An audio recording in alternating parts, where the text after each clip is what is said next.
Lush, and I'm here in the Hub Culture Pavilion in Davos at the World Economic Forum. Really pleased to be joined by Jeremy Balkin, author of Investing with Impact. Thanks for coming along. Thanks for having me, Edie. So if you can change the culture of finance, you can change the world. I think we've seen 7 years on from the financial crisis and the devastation that financial markets and the wider economy have felt. We saw a breakdown in trust in banking and finance, and the culture is one of the root causes of that.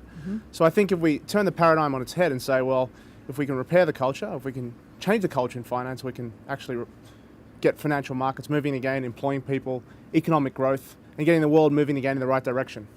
How are you going to do that?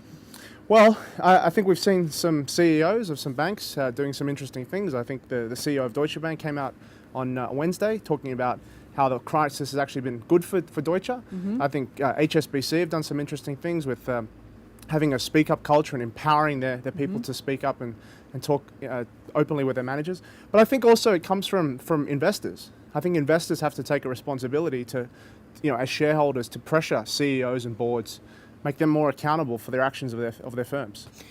And specifically, what would you like them to be held accountable for? Look, I'm one of those people that's very much in favor of capitalism, free market capitalism, and the success of corporations.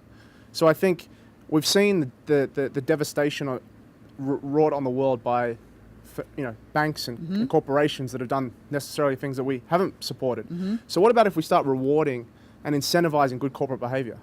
We start rewarding and incentivizing those CEOs that realize the broader impact that their operations have for the rest of the economy, realizing the importance that wealth creation has for the broader economy, tackling youth unemployment, addressing the social inequality we're seeing in the world today. That's the role of business. That's what leadership is all about.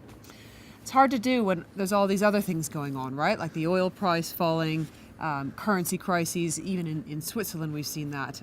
Worries about Ukraine, Russia. Don't CEOs have enough on their minds? Are all of those problems relevant to a CEO? I'm not sure. I think lower oil prices is a good thing. I think we've had too higher oil prices for too long. At the end of the day, I think a CEO in today's world has many stakeholders that have to deal with.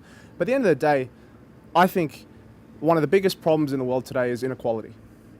And how we deal with inequality is by creating jobs, is by inclusive growth, is by promoting wealth creation.